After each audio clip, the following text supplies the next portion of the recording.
तपस्वाध्यायशुश्रूषा कृष्णपूजारतं मुनिम्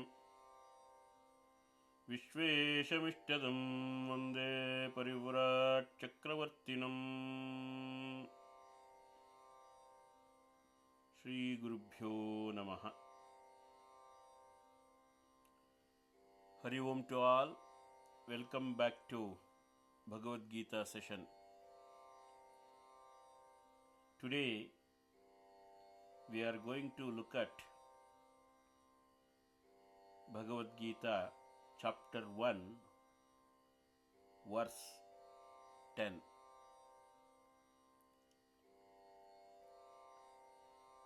This verse shows Duryodhana's final attempt to convince himself. After talking about many warriors who are ready to die for him, he suddenly feels the need to compare numbers and leadership. Until now, he has been trying to reassure himself by listing warriors, numbers, weapons, and experience. But in this verse, his true fear finally slips out.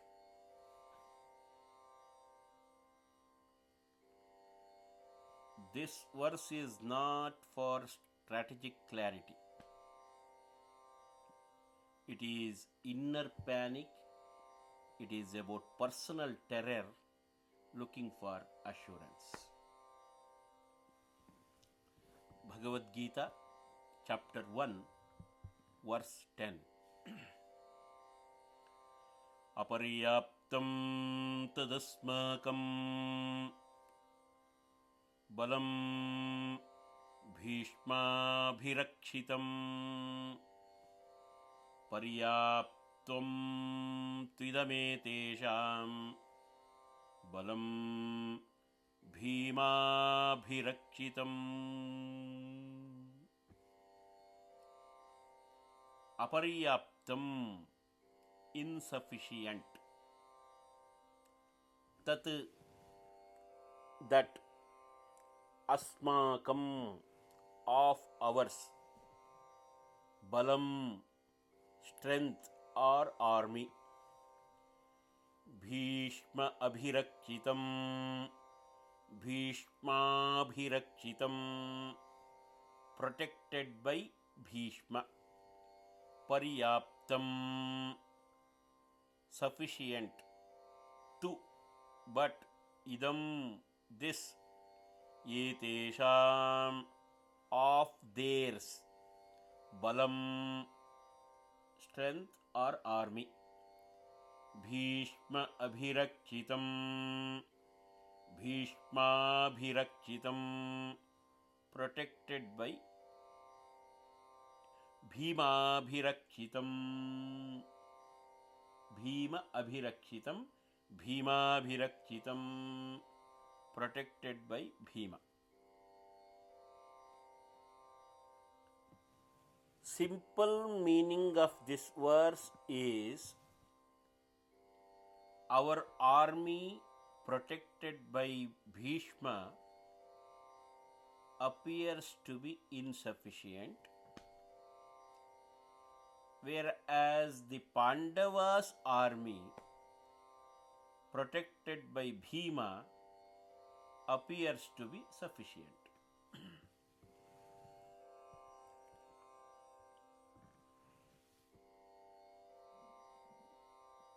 On the surface, this statement sounds illogical.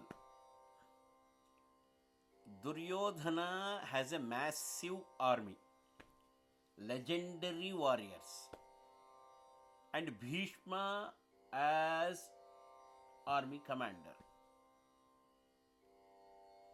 How can it be insufficient?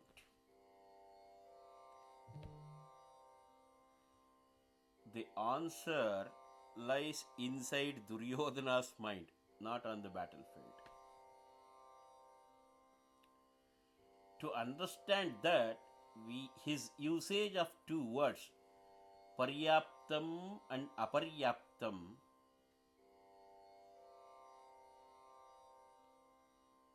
is very significant. In Sanskrit, paryaptam and aparyaptam are not rigid opposites.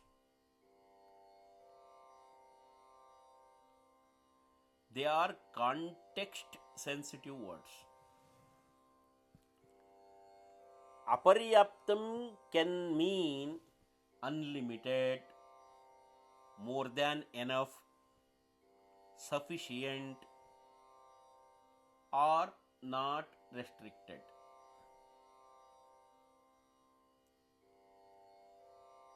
Paryaptam can mean limited, measured, contained, just enough or even not enough depending on the tone.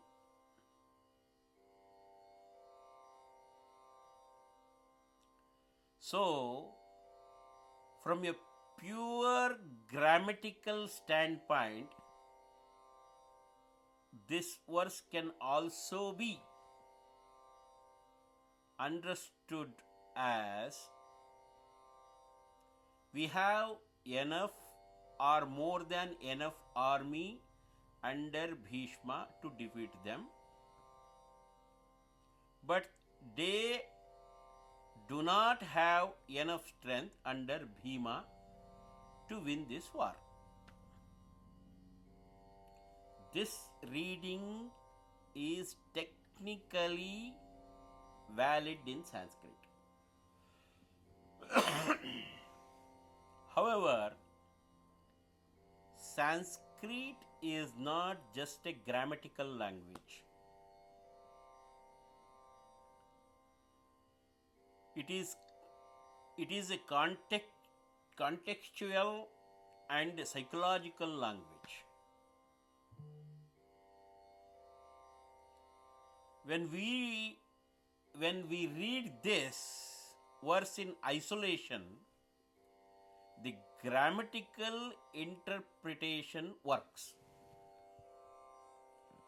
But when we read it in the flow of verse from 2nd to 9, observing Duryodhana's fear, doubt, irritation, frustration, and lack of trust, the psychological interpretation becomes more appropriate. From verse 2 onwards, we saw doubt in elders, distrust in teachers, irritation with Brahmanas fighting a war,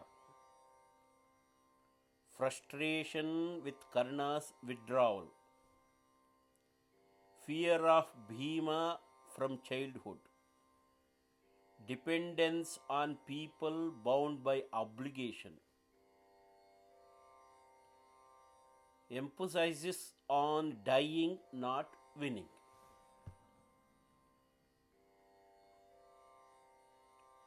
Because of this mental background, when Duryodhana uses the words paryaptam and aparyaptam, both words reflect his inner insecurity, not battlefield confidence. So in context, the verse reveals his inner confession. My army looks big but feels uncertain, so insufficient. Their army looks smaller but feels complete and dangerous, so sufficient. when he says aparyaptam, insufficient, he is confessing his lack of trust and certainty. Bhishma is protecting his army, but Bhishma is bound by obligation, not belief. Bhishma has openly warned that this war will destroy the Kuru clan. Bhishma Acharya dislikes Duryodhana's actions and openly opposes Karna. So, even with Bhishma in front, Duryodhana feels unsafe. That is why his army feels insufficient to him. That is why he used that aparyaptam word. Now comes the most important part.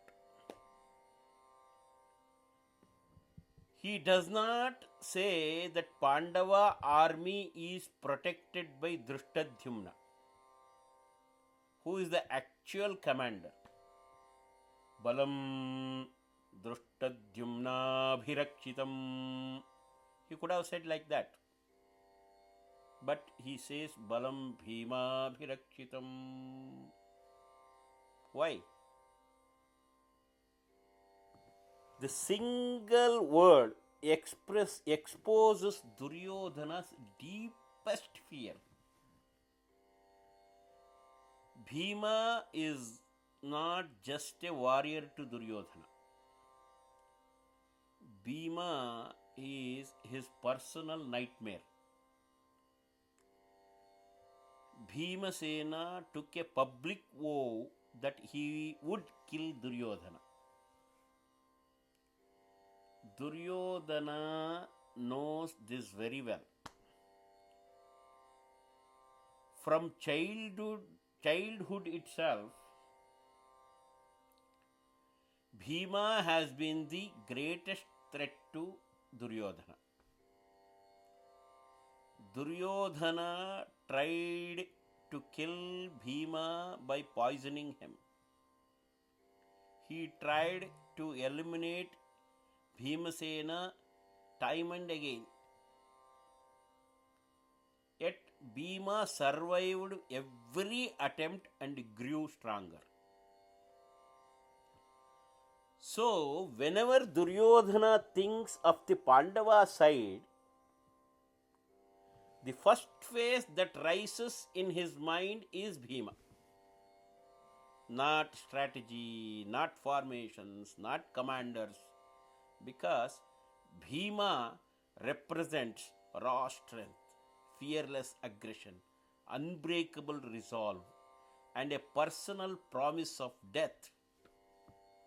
That is why he says Bhima bhirakshitam. In Duryodhana's mind, as long as Bhima is alive, my life is in danger.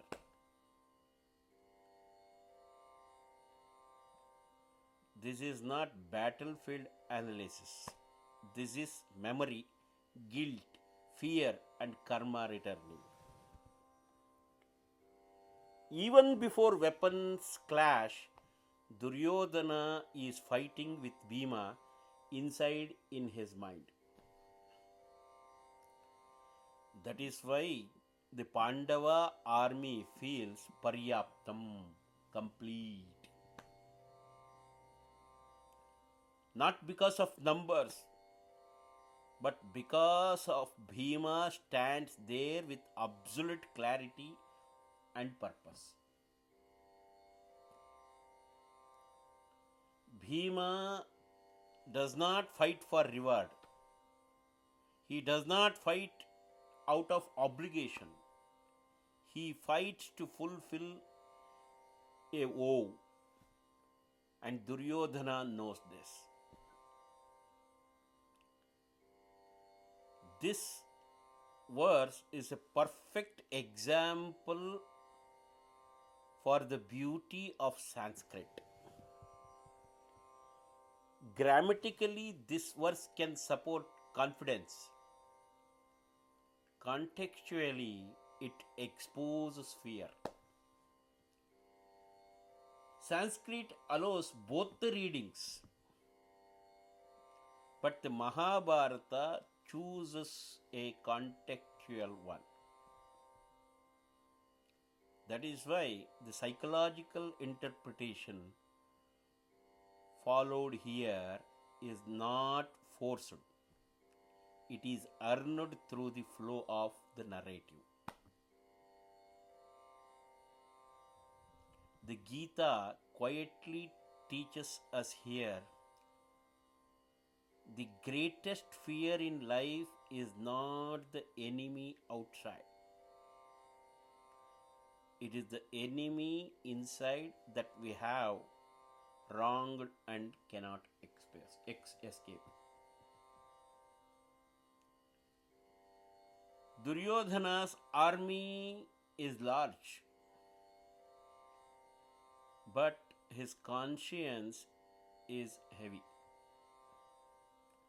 The Pandava army may be smaller, but it is protected by a man who carries certainty, woe, and destiny. That is why, even before the war begins, Duryodhana admits defeat within himself.